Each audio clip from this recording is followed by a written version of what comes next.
Quand nous chantons, c'est excellent. Quand nous chantons, Seigneur, tu es digne d'être loué. J'aimerais croire que quand nous chantons, nous ne nous limitons pas à chanter et à danser. Parce qu'en fait, louer l'Éternel dont nous entendons dire, dont nous parlons chaque jour, ne consiste pas à chanter seulement. Chanter ou louer l'Éternel vient en dernière position. Chanter ou louer l'Éternel, c'est la dernière des choses. C'est-à-dire, quand on chante, quand on dit louer l'Éternel, c'est que nos actions doivent le louer. Notre comportement doit le louer. C'est ça louer l'Éternel proprement dit. Nos pensées doivent le louer. C'est ça même louer l'Éternel. Maintenant, quand nous venons chanter, c'est juste pour exprimer la joie que nous ressentons d'avoir loué l'Éternel par nos actes. Ce n'est que ça.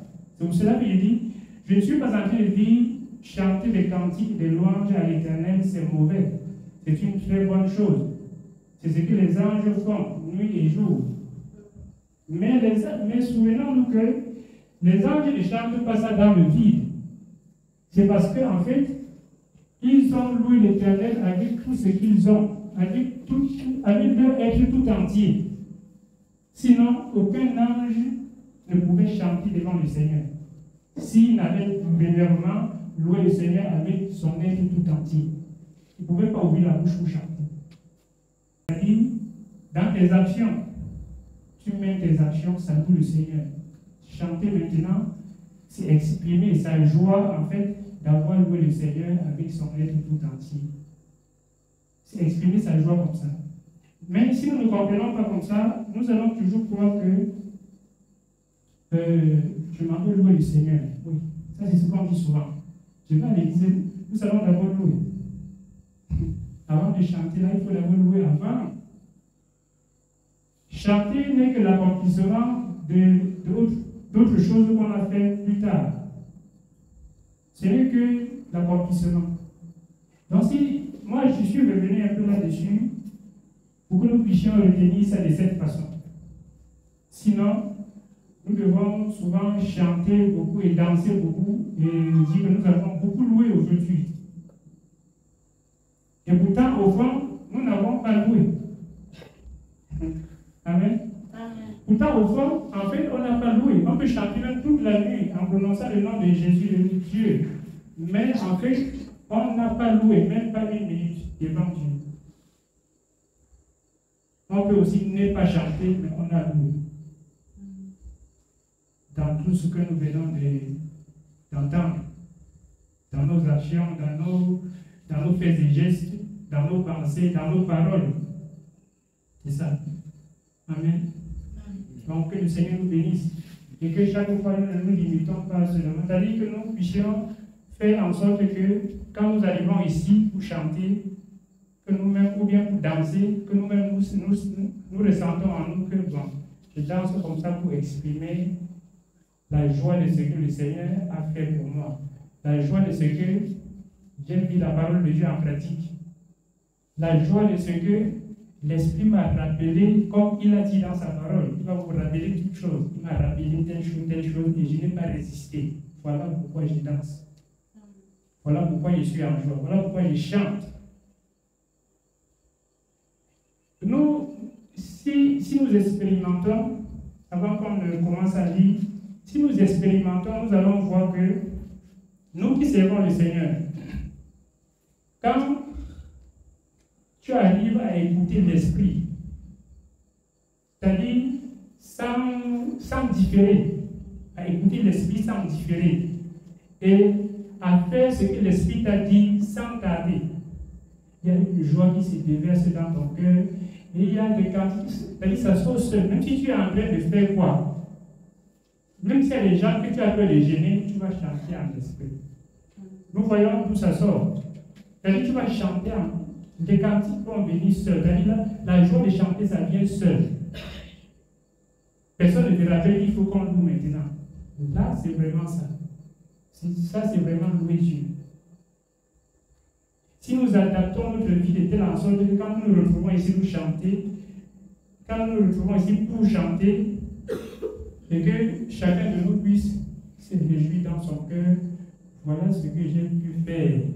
Voilà une étape que j'ai pu traverser dans le service de Dieu, dans la mise en pratique de la parole de Dieu. Voilà telle chose qui me paraissait difficile. Voilà, maintenant, je parviens à le faire sans souci. C'est que la danse là est parfaite. C'est que le cantique là est agréé. Voilà la raison pour laquelle nous pouvons beaucoup chanter et ce n'est pas agréé par le Seigneur. Et le Seigneur n'agrée pas. Nous voyons. On peut chanter, on peut beaucoup danser pour lui, mais il n'agrée pas. Il n'agrée pas. Non, il n'accepte pas ça. Bien qu'on appelle son nom, on prononce son nom dans tout ce qu'on fait, il n'agrée pas. Nous pouvons aussi beaucoup chanter, il agrée. Nous pouvons chanter un peu, il agrée ça. Parce qu'en fait, ce qui colle sur le cantique que nous adressons à Dieu, ou sur la louange, ou sur le fruit de nos lèvres. Parce que dans l'hébreu, le Seigneur précise bien aussi le fruit de nos lèvres. Parce qu'en fait, louer est large. Louer, ce n'est pas chanter seulement. C'est pour ça qu'il précise en disant le fruit des lèvres. Ce qui colle au fruit des lèvres, c'est quelque chose que Dieu a agréé déjà depuis. Quand le fruit des lèvres vient, le Seigneur accepte ça. Et c'est agréable à Dieu. Amen. Amen. Donc que le Seigneur nous bénisse comme ça et que nous puissions le faire ainsi. Si nous le faisons ainsi, nous allons voir que si nous nous attardons à faire ainsi, nous allons voir qu'à chaque fois, le Seigneur va agréer nos louanges, nos cantiques. Il va agréer. Je ne pense pas, comme nous venons de dire, que tu poses un acte que le Seigneur, par l'Esprit, t'a dit, voilà ce qu'il faut faire. Fais attention, et tu fais attention. Et tu vois que la chose est passée. Si tu n'avais pas fait attention, comme l'Esprit a dit, c'est que quelque chose de mal allait arriver. Et ça met la joie dans ton cœur, tu chantes le Seigneur l'appelle. Non. On va chanter. Ça, c'est un exemple parmi tant d'autres. Amen. Nous allons nous exhorter dans Ecclésiaste 6. Nous allons lire Ecclésiaste 6 à partir du verset 1. We are already from God, Ecclesiastes, chapter 6, from verse 1.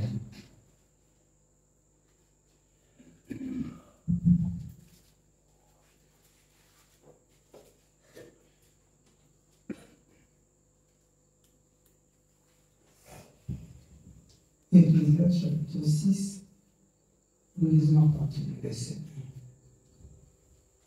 Il est mal que j'ai vu sous le soleil et qui est fréquent parmi les hommes. Il y a tel homme à qui Dieu a donné des richesses, des biens, de la gloire, et qui ne manque pour son âme de rien de ce qu'il désire. Mais que Dieu ne laisse pas mettre dans jouir, car c'est un étranger qui en jouira. C'est là une vanité. Amen. C'est là une vanité. Nous voyons le Seigneur dire, il y a tel homme à qui Dieu a donné des richesses et de la gloire. Je voudrais qu'on comprenne ça de manière parfaite. Sinon, des jours qui passent constamment, nous allons courir derrière les choses des néants. Parce que je me rappelle une parole que le Seigneur dit dans l'Ecclésiaste, que s'il y a beaucoup de choses, il y a aussi beaucoup de vanité. Amen.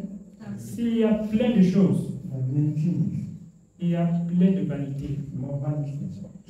Donc les choses importantes sont peu. Les choses importantes ne sont même pas visibles par les hommes. Parce que c'est tellement petit aux yeux des hommes que personne ne voit ça. C'est pour cela que les hommes peuvent passer tout le temps à courir derrière beaucoup de vanité, en laissant ce qui est important. Donc, regardons ici un homme à qui Dieu a donné tout.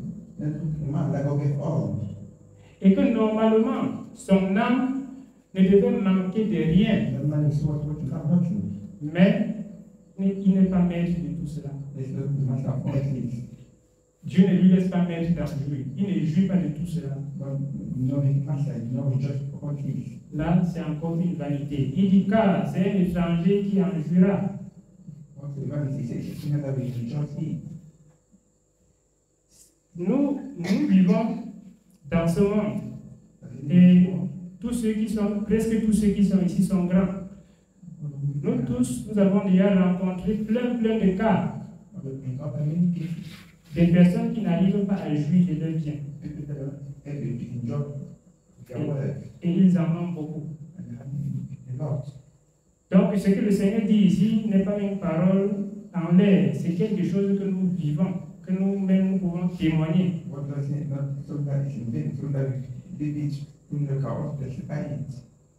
Et en regardant cela, normalement, ça devait nous donner la sagesse. Mais, sans la parole de Dieu, nous n'avons pas toujours eu la sagesse même en observant toutes ces choses. On n'a pas eu la sagesse. Pourtant, le Seigneur nous fait encore comprendre dans sa parole que celui qui réfléchit sur les choses trouve le bonheur. On voit tout ça, on observe, mais ça ne nous fait pas réfléchir. Nous devons comprendre une fois de plus encore que celui-même qui peut donner la réflexion à l'homme, ce n'est que Dieu. C'est Dieu seul. Sinon, les hommes réfléchissent sur beaucoup de choses, mais ne peuvent pas, que ces choses ne peuvent pas leur donner la paix. Que ces choses-là ne sont pas des choses de sagesse, mais beaucoup de choses qui mènent plutôt à la perdition. C'est dessus que les hommes réfléchissent beaucoup. Nous allons continuer à lire. C'est là une vanité et un mal grave. Un homme aura 100 fils, vivrait un grand nombre d'années, et que les jours de ces années se multiplieraient, si son âme ne s'est point rassasiée de bonheur, et si de plus il n'a point de sépulcre, je dis qu'un avorton est plus heureux que lui. Amen. Donc nous voyons encore quand un homme vivrait aussi longtemps, aura de nombreux fils. Mais si de tout cela, il ne jouit pas du bonheur, c'est une vanité. Et nous savons que l'homme vivant, quoi qu'il est ou quoi qu'il soit, n'ayant pas le Seigneur, ne peut pas vivre le bonheur. C'est impossible. Pourquoi? Parce que l'homme n'ayant pas le Seigneur ne se contente jamais de ce qu'il a. Il ne se contente jamais de ce qu'il a. Le Seigneur dit en plus, s'il ne jouit pas du bonheur, et s'il n'a point de sépulture, c'est grave. En fait, quand nous allons comprendre le Seigneur parler de sépulture, nous allons croire qu'il s'agit, parce que sépulture, c'est là où on va l'enterrer. Nous allons croire que c'est là où on va l'enterrer qui va manquer. Non. Ceux qui ont beaucoup de richesses, les plus vont manquer, là on va les enterrer.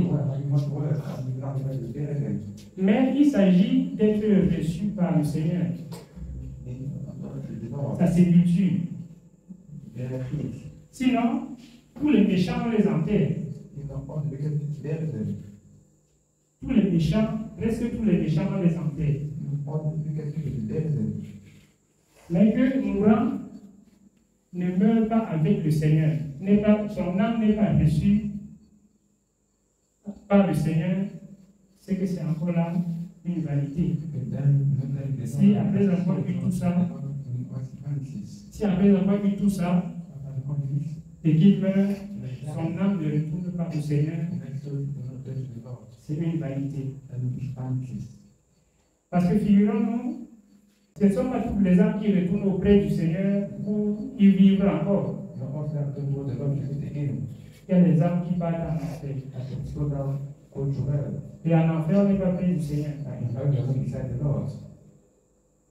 C'est ça, le Seigneur dit, s'il n'a pas de sépulture, c'est une vanité encore. That was the Savior of the very that is not vanity. Si le Seigneur ne l'a pas reçu, c'est une vanité. If you are not received, it's vanity. S'il meurt sans être appelé par le Seigneur, c'est une vanité. If you die without being called by the Lord, it's vanity. S'il meurt dans son péché, c'est une vanité. If you die in sin, it's vanity. En parlant ça, ce n'est pas pour décourager, c'est pas pour nous décourager Talking to God to discourage us d'avoir des richesses ou d'avoir des enfants. to have what? No children. Ce n'est pas le cas. It's not the case. Nous devons avoir beaucoup d'enfants But you have any more children, et avoir beaucoup d'argent. Ce n'est pas là le problème. you want money. Mais il faut l'avoir et avoir aussi le Seigneur. You have to have it and have the Lord too. Le grand problème qui est là, c'est qu'on a tout ça sans le Seigneur. It's just problem that says that you have to worship without the Lord. C'est ça le problème. It's a good problem. Nous devons avoir tout ça. Beaucoup d'enfants, beaucoup d'argent. C'est une bonne chose, c'est bien. What is many children? Money. Il n'y a, Good. il n'y a rien de mauvais à ça. There's nothing bad in me. Mais il faut toujours que le Seigneur soit là. Si le Seigneur n'est pas là, c'est une chose mauvaise. C'est une chose mauvaise. Parce qu'il y a deux choses. Figurons-nous que nous avons tous ces biens-là et tous ces enfants. Et nous avons le Seigneur. Nous allons laisser un et avoir quand même l'autre à la mort. J'ai dit, nous allons mourir et laisser les uns beaucoup. Et nous allons mourir et avoir toujours l'autre. Mais si nous n'avons que ces biens-là, avec beaucoup d'enfants, nous allons mourir les laisser. Et avoir quoi? Rien du tout. Rien du tout.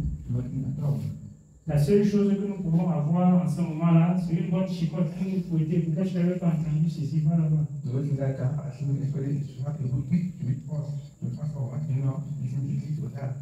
Pourquoi j'ai parlé, je n'ai pas compris, je n'ai pas entendu. Toi, de l'autre côté, c'est la seule chose qu'on peut avoir. Donc, nous comprenons pourquoi le Seigneur dit, en fait, dans Apocalypse, heureux dès à présent les morts qui meurent dans le Seigneur. Oui, dit l'Esprit. On dit ça. Regardons Apocalypse 13.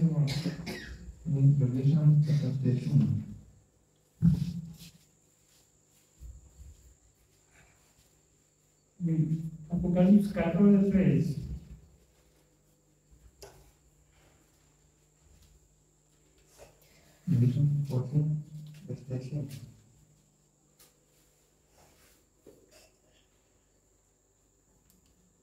Apocalypse chapitre 14, nous lisons le verset 13. Et j'ai entendu du ciel une voix qui disait, écrit, heureux dès à présent les morts qui meurent dans le Seigneur. Oui, dit l'Esprit, afin qu'ils se reposent de leurs travaux, car leurs œuvres les suivent. Amen. Amen. Nous comprenons, heureux dès à présent les morts qui meurent dans le Seigneur. Oui, dit l'Esprit, afin qu'ils se reposent de leurs travaux. Parce que leurs œuvres les suivent. Nous comprenons une fois de plus que l'œuvre de chacun va le suivre. L'œuvre de chacun. Si on est mort sans le Seigneur, nos œuvres sans le Seigneur, ça va nous suivre. Raison pour laquelle nous disions tout à l'heure que nous devons avoir tout ce dont le Seigneur parle là. Mais avoir d'abord le Seigneur au devant de tout ça. Si nous avons le Seigneur au devant de tout ça, nous allons voir qu'il n'y a pas de vanité dans notre vie. Il n'y a pas. Parce que, ayant tout ça, ayant le Seigneur, nous allons l'utiliser selon que le Seigneur est conduit.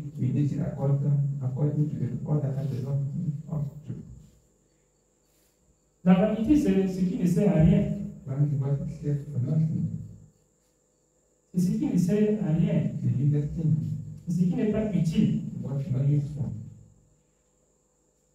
Amen. Nous allons continuer. Ecclésiaste chapitre 6, nous sommes au verset 4. Car il est mis en vain, il s'en va dans les ténèbres, et son nom reste couvert de ténèbres. Il n'a point vu, il n'a point connu le soleil, il a plus de repos que cet homme. Nous voyons jusqu'à quel niveau Dieu réduit ceux qui courent après des richesses, après des enfants, après des ceci, de descend. Nous voyons jusqu'à quel niveau il les réduit. Il dit que même un avorton est plus heureux que lui. C'est-à-dire, un enfant qui n'est pas né, un mort-né, on l'a avorté. Il est plus heureux que cet homme. Donc, écoutons comme ça et regardons sur nous-mêmes. Est-ce que nous voulons qu'un avorton soit plus heureux que nous?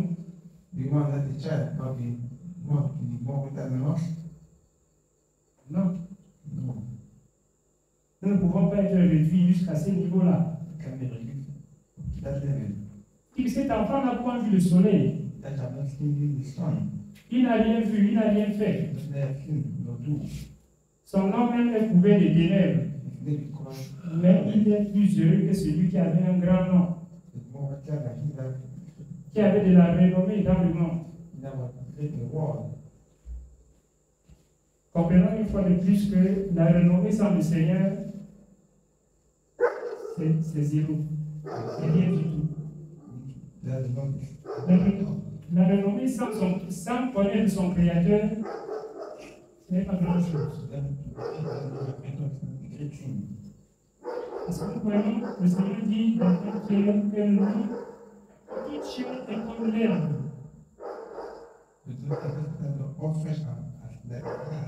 Et sa gloire comme la fleur de l'herbe. L'herbe sèche et la fleur tombe. Mais la parole de Dieu demeure éternellement. C'est-à-dire, si nous faisons un avec la parole de Dieu, comme la parole de Dieu demeure éternellement, nous allons aussi demeurer éternellement.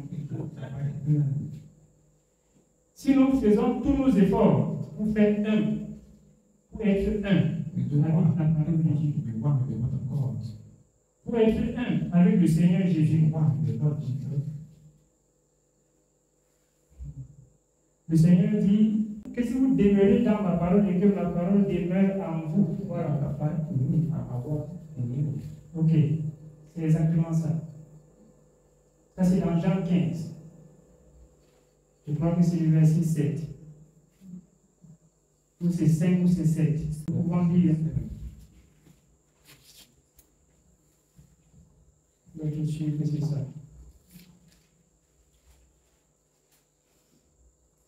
Oui, c'est Jean 15, verset 7.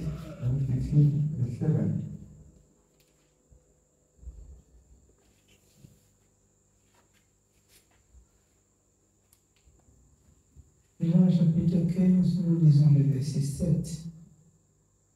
Si vous demeurez en moi et que mes paroles demeurent en vous, demandez ce que vous voudrez et cela vous sera accordé. Amen. Donc, nous comprenons une fois, comme nous disions, que si en fait, nous formons un seul, c'est-à-dire si nous intégrons le corps de Christ, exactement ça. Comme l'Église, c'est le corps de Christ, si nous faisons partie de l'Église, parce qu'il y a une nuance. Il y a une nuance à laquelle on peut être à l'église sans faire partie de l'église. Il y a beaucoup de gens qui viennent ici, hein, mais ils ne font pas partie de l'église. Ça ne se cache pas, ce n'est pas une insulte, mais c'est une vérité et qu'il faut qu'on sache. Parce que si on les fait comprendre qu'ils font partie de l'église, on les trompe. Donc, si nous faisons un avec, c'est-à-dire si nous intégrons le corps de Christ, qui est l'église, nous allons vivre aussi éternellement. Mais si nous restons dans la chair, nous comprenons, toute chair est comme l'herbe. L'herbe sèche et ça peut tomber. Mais la parole de Dieu, là, ça demeure éternel. Donc, il faut que nous demeurons dans le Seigneur et que ses paroles demeurent en nous. Ça, c'est ce que nous devons faire chaque jour. Nous devons faire ces efforts-là chaque jour. Comme cette parole, que je me rappelle toujours de ça, il dit faites tous vos efforts pour joindre à votre foi la piété. À la piété, la justice. À la justice, l'amour fraternel. Vous voyez que c'est riche, hein? Qui ne finit jamais. Ça ne va pas finir parce qu'on a toujours des choses à travailler dans nos vies. On n'a pas le temps de dormir. On n'en a pas. Il y a beaucoup de choses à travailler dans nos vies comme ça. C'est pour cela que je dis souvent, pour nous, enfants de Dieu, nous ne pouvons pas vivre comme ça, louer, chanter, venir écouter éternellement. Ça ne peut pas marcher comme ça. Il faudrait que chacun, à un moment, sente que, voilà, j'ai traversé tel état. Si on n'a pas cet examen-là en nous-mêmes, c'est que nous sommes faux. Oui. C'est que nous jouons seulement. Si on ne vit pas dans la maison de Dieu jusqu'à ce qu'à chaque fois on sent que voilà telle chose qui nous bloquait. Parce que tant qu'on vit, même si on a 2000 ans dans la maison de Dieu, on aura toujours des choses qui vont chercher à nous bloquer. Quand le Seigneur dit devenir rôde, ce n'est pas rôder jusqu'à un certain âge. Non, c'est jusqu'à ce que tu quittes la terre, devenir rôde.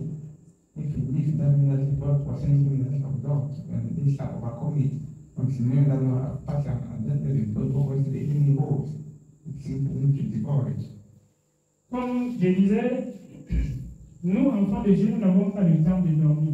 Nous n'avons pas le temps de jouer. On n'a pas. Mais retenons une chose, c'est que, comme la parole de Dieu dit dans 1 Jean 5, on va y venir dans Ecclésiaste.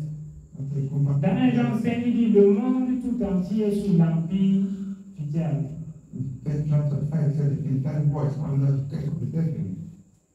Pour nous, enfants de Dieu, il faut que nous soyons sages. Si nous ne sommes pas sages, très sages même, nous n'allons pas réussir. Ça, c'est ce que moi, je comprends. Parce que le monde a tellement multiplié de distractions que ça devient incomptable. Nous pensons que nous connaissons beaucoup de distractions. Il y a d'autres que nous ne connaissons pas. Nous n'avons pas encore vu. et qui existent.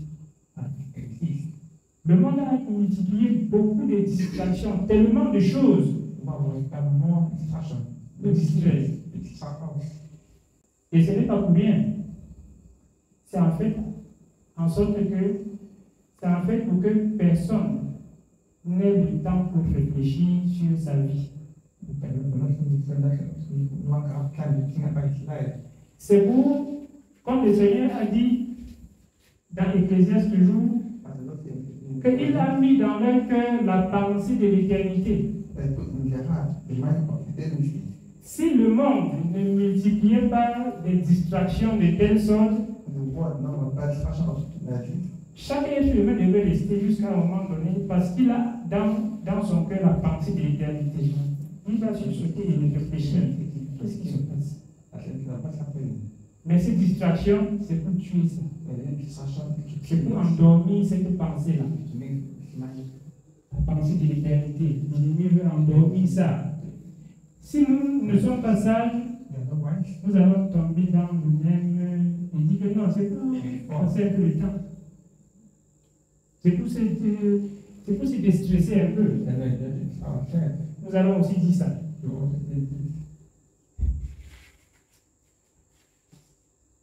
Comme ces choses nous attachent encore, comme le Seigneur le dit dans sa parole, dans Proverbe, dégageons-nous de ça comme la gazelle dans la main du chasseur, comme l'oiseau dans la main de l'oiseleur. Nous allons comprendre que quand un chasseur arrive à attraper une gazelle, et que par négligence, la gazelle sort de sa main, la course que la gazelle a repris quand on l'a rencontré pour le chasser, ça va tripler. Oui, la vitesse, parce qu'il sent qu'attends, j'ai déjà goûté ça, donc si je m'abuse, c'est fini. La vitesse augmente. C'est la raison pour laquelle le Seigneur dit qu'on doit se dégager comme la gazelle dans la main du chasseur. Quand on s'est dégagé, qu'on use de violence. Comme le Seigneur le disait, et depuis le temps des Jean-Baptiste jusqu'à présent, là, il disait quoi exactement? Le royaume des cieux est forcé. Il n'y a que les violents pour s'en emparer. Le monde a multiplié beaucoup de distractions. Veillons.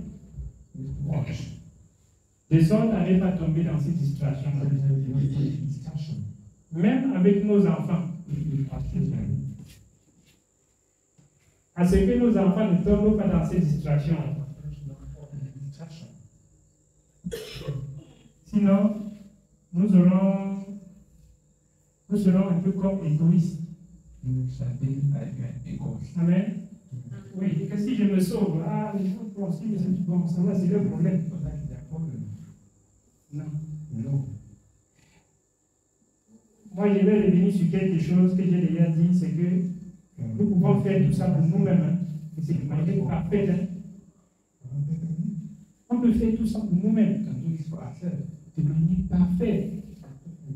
Mais à cause de notre enfant que nous avons négligé, nous perdons la vie éternelle. Ça, c'est ce que moi, je comprends du Seigneur. Il y a plusieurs passages qui le démontrent. À cause de nos enfants, nous perdons la vie éternelle. Parce qu'il nous a mis comme sentinelle sur notre enfant. Nous devons tout simplement faire de telle sorte que si l'enfant s'égare, ce n'est pas pour dire que l'enfant d'un serviteur de Dieu ne peut pas s'égarer. Ou ne peut pas refuser de servir Dieu pour servir les idoles. Ah oui, il peut s'égarer. Mais la seule chose, c'est qu'il faut que le serviteur de Dieu ou la servante de Dieu soit irréprochable dans sa conscience. Vis-à-vis de cet enfant. C'est-à-dire, il fait comme dans Ecclésiaste 36, que j'ai sonné la trompette. Mais l'enfant ne s'est pas laissé avertir. Sans répondra sur lui. Amen. Oui, nous pouvons continuer dans Ecclésiaste. Nous continuons dans Ecclésiaste chapitre 6. Nous sommes au verset 7. Tout le travail de l'homme est pour sa bouche, et cependant ses désirs ne sont jamais satisfaits. Amen. Nous voyons la vanité. Le Seigneur nous fait comprendre quelque chose ici que personne ne peut discuter. C'est indiscutable. Tout travail de l'homme, c'est pour sa bouche. C'est-à-dire tout ce que l'homme va même passer de nuit sans dormir, c'est pour ce qu'il va en ici. Amen. Ce n'est pas discutable.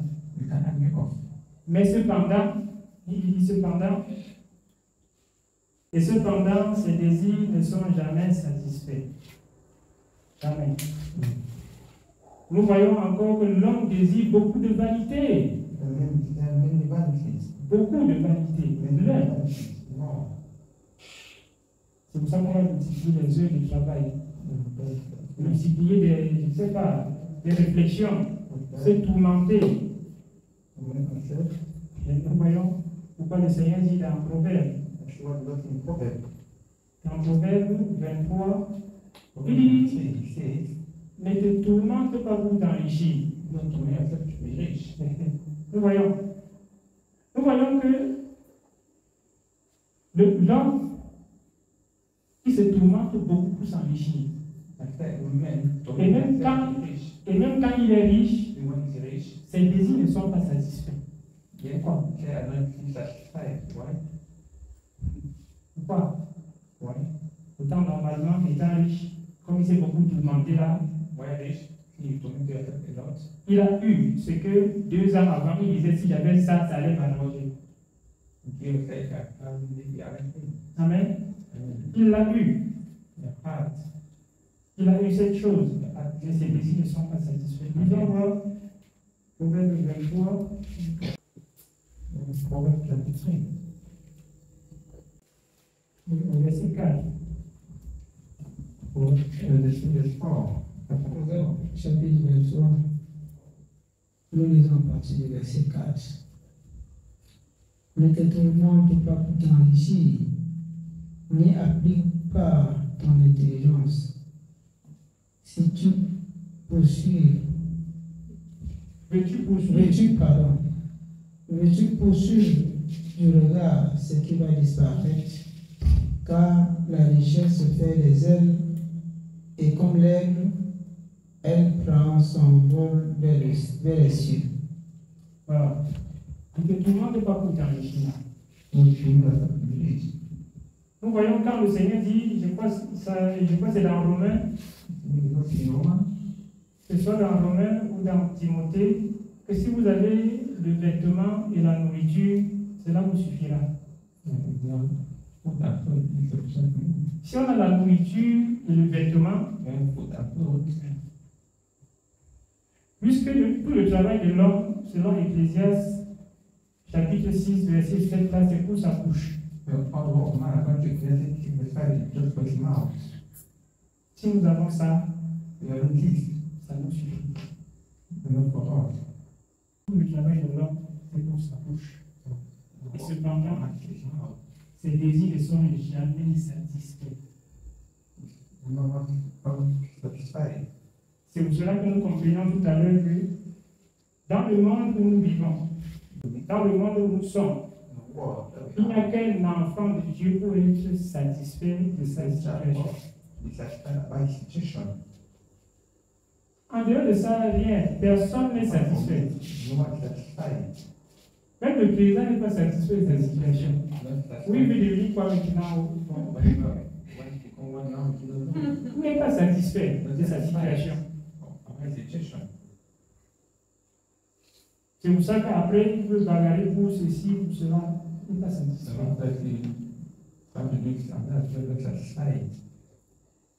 Jean disait aux soldats, quand les soldats ont demandé à Jean, et non, Jean a dit, n'extorquez personne, ne commettez pas de fraude, mais contentez-vous de votre sort. Nous voyons qu'avant l'homme de Dieu, il n'avait jamais eu ce conseil. Avant que l'homme de Dieu ne le parle, il n'avait jamais eu ce conseil-là avant. S'il avait ce conseil, il n'allait pas poser la question. Donc, il n'y a qu'un homme qui reçoit les enseignements du Seigneur, de son Créateur, et qui les garde, qui peut être satisfait de sa position. Satisfait. L'apôtre Paul est allé jusqu'à dire, j'ai appris à être content dans l'état où je me trouve.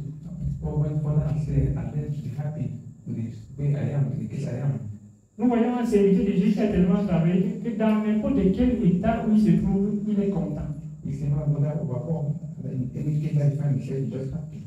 Même en prison, il n'est pas attristé.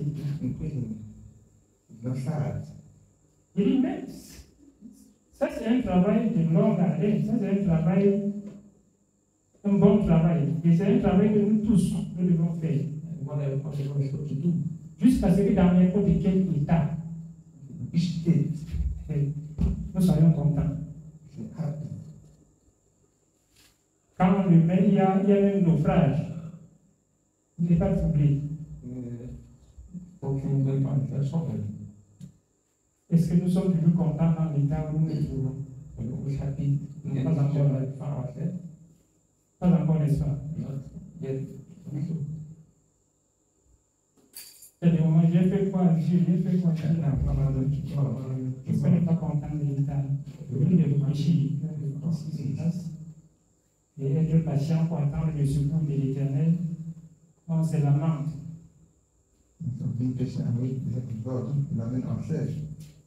Apprenons à être satisfaits. Sinon, nous allons tomber dans le piège du monde. À vouloir toujours un peu plus. Même quand c'est déjà plein dans la maison, on veut toujours un peu plus. C'est comme ça. Même quand on n'arrive plus, on est rassasié, on veut encore un peu plus.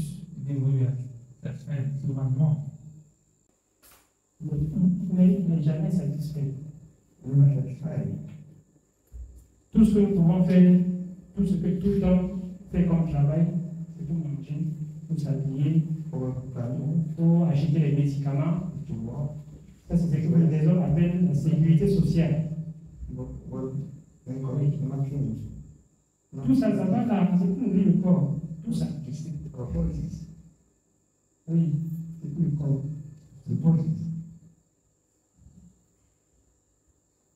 Est-ce que nous, enfants de Dieu, nous devons vraiment passer des nuits sans dormir parce que vraiment on n'a pas encore eu les 10 millions qu'on voulait avoir sur le compte pour faire ceci, on réfléchit dessus. On se tourmente. Est-ce que nous devons faire ça? Pas pour dire que l'enfant de Dieu doit travailler sans réfléchir. Non. On réfléchit dans le travail qu'on fait. Mais quand on se tourmenté parce qu'on veut atteindre, on se tourmente, non. Faisons comme le Seigneur dit. Faisons comme le Seigneur dit dans Psaume 37. Il demande à ses enfants de faire de l'Éternel une délice. Tout simplement. Amen. Il demande aux enfants de Dieu de faire de l'Éternel leur délice. Si nous arrivons à faire de l'Éternel notre délice, ou faire de l'Éternel nos délices, beaucoup de choses vont s'accomplir. Beaucoup de choses. Beaucoup. Et comme il le dit aussi dans Matthieu, il dit, cherchez premièrement le royaume et la justice de Dieu. The kingdom and righteousness. Et tout ce que les païens recherchent là, toutes les autres choses là vous seront données dans les champs. Now, pagans think that the other of Jew. Ce qui peut souvent faire notre défaut, c'est que nous sautons sur la justice du Seigneur, nous sautons sur ce qui contribue au royaume du Seigneur pour chercher ce que les païens aussi cherchent. So can that person that go to John or what will say go for that see what pagans will see cost to. C'est-à-dire de manière simple, pour nous tourmenter. Nous laissons tout ça pour nous tourmenter, pour avoir ce que le monde se tourmente aussi pour avoir.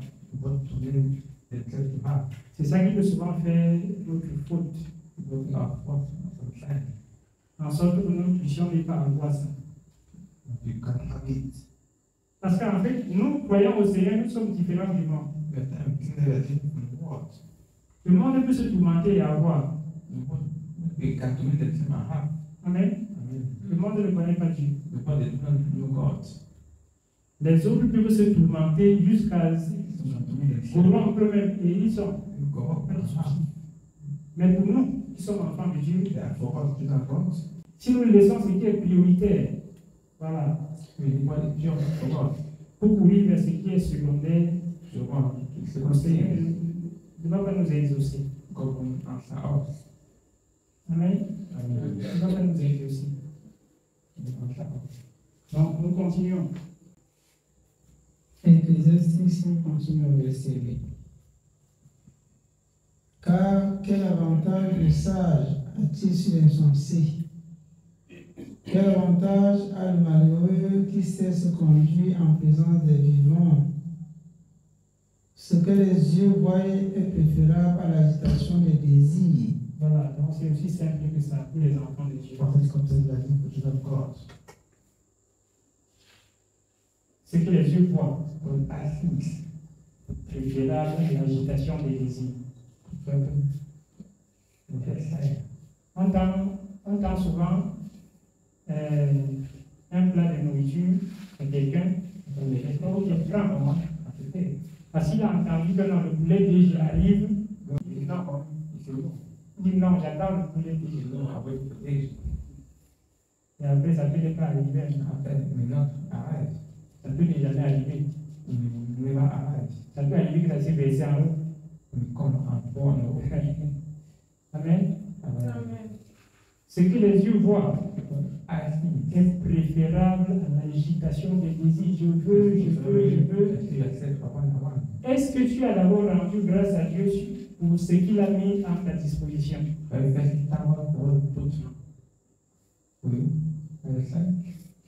Tu n'as pas rendu grâce à Dieu pour ce qu'il a mis à ta disposition. Rendre grâce à Dieu, je vais encore dire ça. Ce n'est pas dire merci Seigneur, merci vraiment, ce n'est pas faire une sorte de prière. C'est que ce qu'il a mis en ta disposition, tu reconnais c'est bien fait de tout ton cœur. Et tu prends soin d'utiliser ça à bon escient. Ça, c'est rendre grâce. Tu prends tout le soin d'utiliser ça à bon escient. Sans plus te tourmenter. Utilise, tu avances. Utilise, tu avances. Quand tu vas arriver là où il faut l'autre brique pour joindre, ça va finir. Il va payer. Ça, c'est vraiment rendre grâce.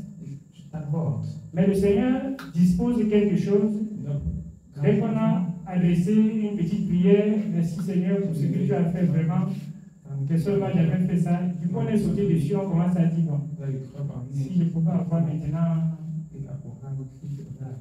telle ou telle autre chose. Ce n'est pas agréable à Dieu.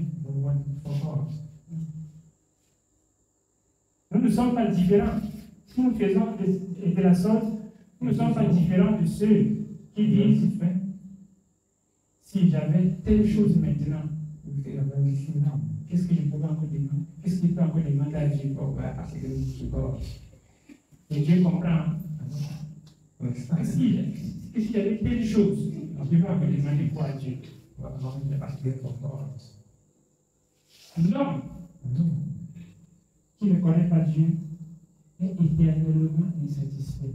He that doesn't know God is satisfied. Et curieusement, quand le Seigneur dispose de la chose, Or God kind of thing, ça n'a plus de valeur. you don't have value for you. Le Seigneur dispose de la chose 2 jours après, ça n'a plus de valeur. You don't have value for you. Ça n'a plus de valeur. You don't have value. Voyons quand les enfants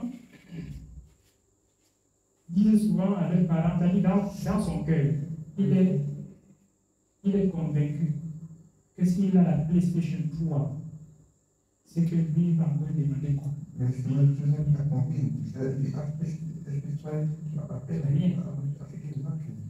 S'il a la PlayStation 3, il va encore demander quoi? Rien. Il veut ça tellement. Mais quand il a ça, il joue ça 6 mois. Il veut la PlayStation 4. Il veut la 4. C'est comme ça. C'est comme ça que ça se passe. Ce sont des choses que, même nous, les grandes personnes, nous vivons tout ça comme ça.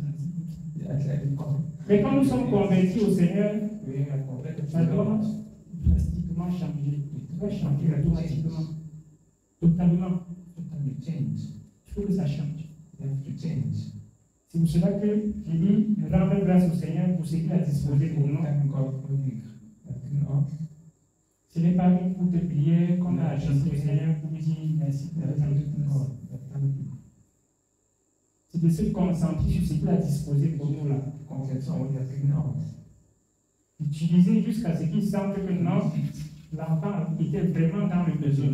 Et il utilise à bon escient. Mais ce que j'ai dit, je pense que personne ici ne peut démentir cela. Si on n'a pas le Seigneur, le plus souvent, quand on a déjà ça, on saute déjà pour autre chose. Quelqu'un n'a jamais constaté ça sur lui-même. Vous n'avez jamais constaté ça sur vous-même. Que telle chose, tu as telle chose, je veux un peu plus grand. Si il est un peu plus grand que ça, oui. Si tu es un peu plus grand, donc tu disais que si j'ai la forme, si ça va. Mais comme tu as utilisé 2 jours, si tu es un peu plus grand, c'est que les yeux voient. C'est préférable à l'agitation des métiers. Quand on dit que c'était un peu plus grand et qu'on a les moyens pour aller au marché acheter un peu plus grand, ce n'est pas un problème. Mais quand on n'a pas les moyens et que Dieu a disposé, et que maintenant on se demande pour avoir plus grand, on fait des nuits de prière pour avoir plus grand. Non, utilisons la boule. Amen. Les gens oublient toujours que les gens oublient beaucoup ça. Que ce qu'ils ont, ils méprisent. Les autres manquent même la moitié. Les autres veulent la moitié. Ils n'en ont pas. Amen. Les autres veulent la moitié. Ils n'en ont pas. C'est pour cela que nous devons vraiment nous contenter de ce que nous avons. Être fiers de ce que nous avons. Être fiers de qui nous sommes. Être fiers de ce que le Seigneur a fait de nous. Et les gens qui disent pourquoi je ne suis pas né. Oui. Qui regrette amèrement. Ici, on pouvait choisir. Et c'est vice-versa. Pour continuer. Nous continuons verset 9. Ce que les yeux voient est préférable à l'agitation des désirs. C'est encore là une vanité et la poursuite du vent. Oui, c'est une vanité et la poursuite du vent parce que ces agitations-là ne peuvent nous mener nulle part. Ça ne peut nous mener nulle part. Mais tes parents te donnent l'argent de poche, si c'est 1000 francs. Mais quand nous comprenons dit que la mauvaise compagnie corrompt les bonnes mains, c'est pas faux. C'est vrai. Mais pour un enfant de Dieu, il faut qu'il soit sage. C'est pour cela qu'il disait tout à l'heure que si nous ne sommes pas sages, nous allons emprunter le même train du monde et être à l'intérieur aussi comme ça. Mais disons à nous-mêmes que nous sommes enfants de Dieu. Si tes parents te donnent 1000 francs pour aller manger à la cantine à l'école,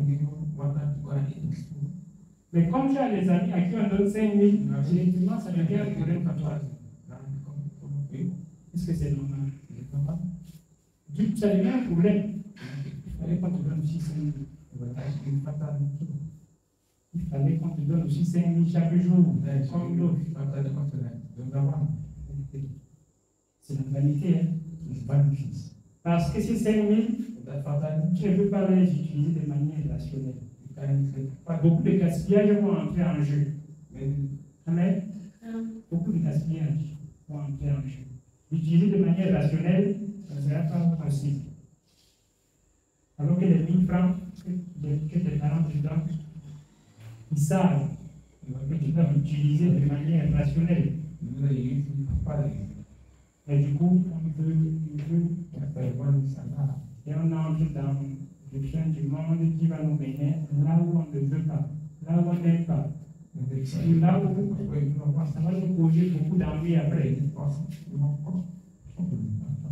C'est pour cela que le Seigneur nous fait comprendre encore aujourd'hui, ce soir, qu'est-ce que les Dieu voient est largement préférable à l'agitation et le plaisir. C'est que le Seigneur dispose de préférable. Le Seigneur le sait, parce qu'il y a des choses pour lesquelles on s'agit beaucoup, mais on n'aura jamais. Mais il y a des choses pour lesquelles l'homme s'agit beaucoup, mais il n'aura jamais. Mais comme personne ne peut dire à l'homme ce qui va se produire demain, il continue seulement à s'agiter.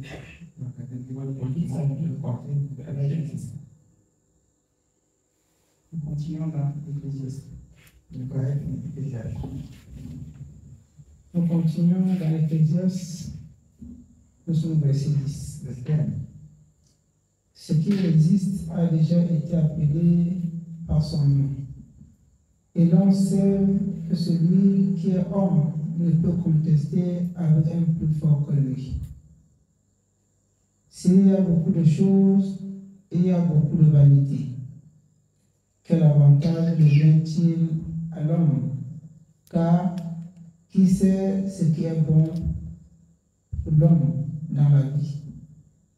Pendant le nombre des jours de sa vie de vanité, qu'il passe comme un homme, et qui peut dire à l'homme ce qui sera après lui sous le soleil. Amen. Donc nous comprenons une fois de plus que le Seigneur dit, s'il y a beaucoup de choses, il y a aussi beaucoup de vanité. Comme nous venons de dire, plein de choses dans le monde, il y a plein de vanité. Et nous devons toujours retenir, si nous courons beaucoup derrière la vanité, retenons toujours, comme on vient de dire, que nous n'allons rien emporter. On ne va rien emporter avec nous. La seule chose que nous pouvons emporter avec nous, c'est nos yeux. Comme nous avons vu dans l'Apocalypse, nos yeux que nous suivent. C'est la seule chose. Donc, ce n'est pas une chose physique, c'est spirituel. Il n'y a aucune chose physique qui va nous suivre. Donc, pour nous, enfants de Dieu, travaillons de manière paisible. Travaillons avec un cœur plaisir, pas avec un cœur tourmenté. Travaillons avec un cœur paisible, pas un cœur tourmenté. Parce que le Seigneur dit, le cœur est partagé. Ils vont emporter la paix. Si nous sommes tourmentés, c'est parce que notre cœur est partagé. Un cœur qui n'est pas partagé ne peut pas être tourmenté. Si notre cœur est focus sur le Seigneur, et que nous travaillons même dans nos bureaux selon ses instructions, notre cœur ne sera jamais tourmenté. Nous n'allons pas avoir le cœur partagé. Ça, c'est ce qu'il dit dans Osée, je crois que c'est Osée 10. Osée 10, il dit le cœur est partagé et ils vont emporter la paix. Disons quoi ça? Et puis on va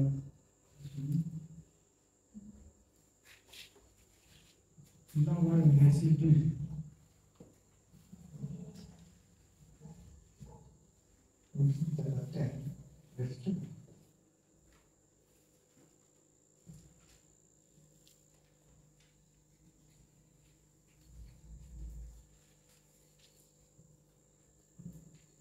Osée chapitre 10, nous lisons le verset 2. Leur cœur est partagé, ils vont emporter la peine. Tout simplement ça. Le cœur est partagé, ils vont emporter la paix. Comme nous avons pris au Seigneur, veillons à ce que notre cœur ne soit jamais partagé. Veillons à ça avec beaucoup de persévérance. Un cœur qui est partagé est tourmenté. Et le Seigneur nous dit ici que si notre cœur est partagé, nous allons emporter la paix. Et il y a un commandement dont le Seigneur a prononcé que si nous arrivons à mettre ça en pratique, et c'est impératif, ce n'est pas facultatif que non, c'est un commandement qu'il faut mettre en pratique. Et si on arrive à mettre ça en pratique, on a tout gagné. Les autres vont suivre. Dans les autres commandements, là, ça va nous suivre derrière. Ça va nous gagner. Tu aimeras le Seigneur ton Dieu de tout ton cœur, de toute ton âme, de toute ta force, de toute ta pensée. J'ai dit que si nous arrivons à mettre ce commandement en pratique, les autres vont courir après nous. Parce que dans 1 Jean 5, le Seigneur nous fait comprendre qu'en fait, aimer Dieu dont il parle, tu aimeras le Seigneur, consiste à garder ses commandements. Donc, si nous gardons les commandements du Seigneur, c'est là où nous l'aimons de tout notre cœur, de toute notre âme, de toute notre pensée. Amen. Donc, ne laissons pas notre cœur être partagé en aucun moment. Faisons cet effort-là. Le Seigneur ne dit pas quelque chose en vain. Si le cœur est partagé, nous allons emporter la paix. Il me dit, nous allons prendre, il disait aux anciens seulement. C'est aussi à nous. S'il dit ça, c'est que les autres ont eu le cœur partagé autrefois et ils ont emporté la paix. Parce que le Seigneur nous fait comprendre que, en fait, il n'y a rien de nouveau sous le soleil. Il n'y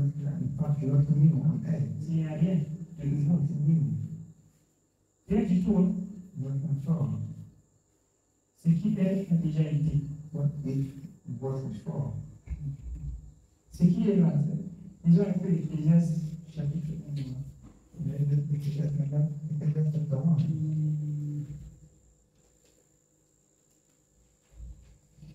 Nous lisons même à partir du verset 8. Verset 8 au verset 1.